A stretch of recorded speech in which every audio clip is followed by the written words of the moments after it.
pagbabalik ng Super Proxy, malalaman na natin kung paano nga ba talaga kikilos itong si Bong para kay Mikoy. Mawala kaya ang daga sa dibdib ditong bida nating nurse?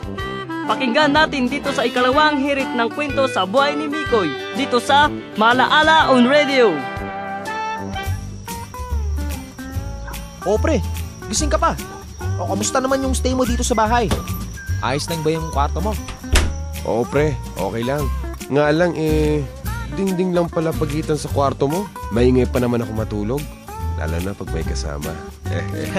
Bahala ka na kung anong gusto mong gawin dyan. Hindi rin naman ako magigising sa pagod eh. At syempre, puyat sa duty. Araw-araw ba naman? Oh, ba't busy-busy ka dyan? Ano meron? Bro, tignan mo nga naman tong si Juvie, no? Ang laki ng pinagbago. Kung ako lang ikaw, matagal ko nang pinakasalan to para wala nang kawala. Sira! Paano mo na-access mga pictures na dyan? Halos ni nga ako i-add nun mula nung panahon pa ng Friendster. Saka, teka, paano mo nakuha yung password ko sa FB? Ha? Relax, man. Chill. Hindi ko papatulan yung chick mo at allergic ako sa batchmates.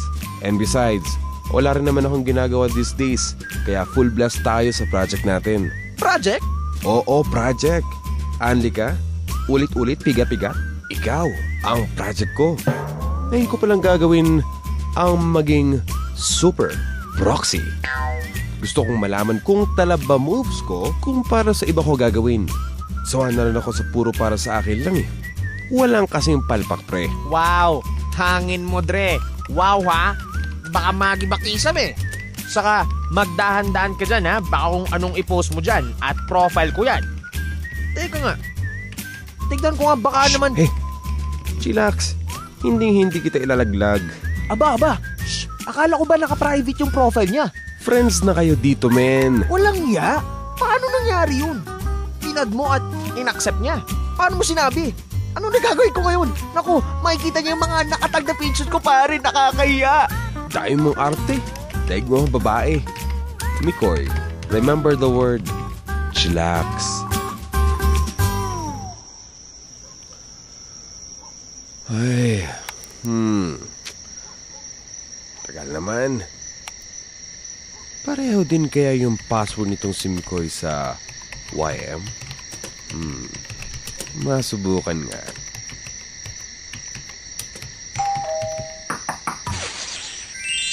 Aba, Mikoy, ang tibay mo rin naman pala sa puyatan. Di ba 3 to 11 duty mo? Ba't gising ka pa? Ayos. Let's get it on. Ganun talaga kapag naghihintay ng biyaya.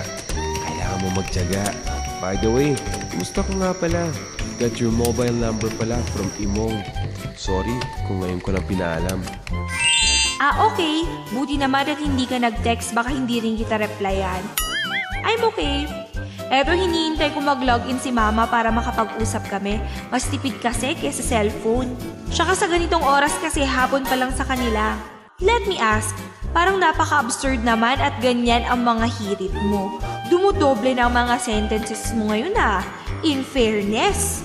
Is there something wrong with that? Nakamusta lang naman eh. Tsaka lately kasi I realized to appreciate simple things around me. Yung mga bagay na dati kong di napapansin because of my drive to focus on my career.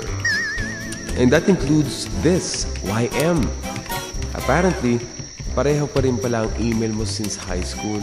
Those made me realize that it was you all along whom I'm more comfortable having a chat with. Bagong career Bulero ka na pala ngayon.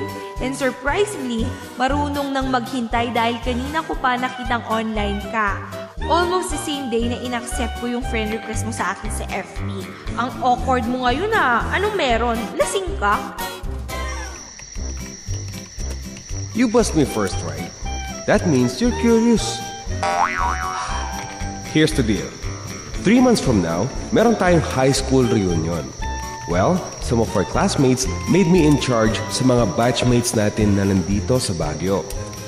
I'd like to have you as my partner sa assignment na to.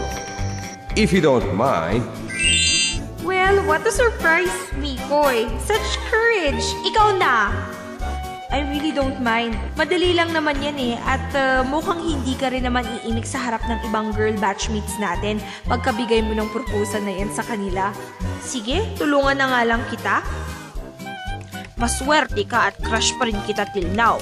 Kung di lang sa dahil sobrang sablay ka noon eh. Aba, sabi talaga tong si Bong no? Yan ang super proxy. Tumalab naman kaya mga moves niya kay Jovi kahit sa chat lang siya buwabanat? Paano naman ang bida nating si Mikoy? Mapanindigan niya kaya ang lahat ng ito? Abangan natin yan bukas dito lang sa Malaala on Radio.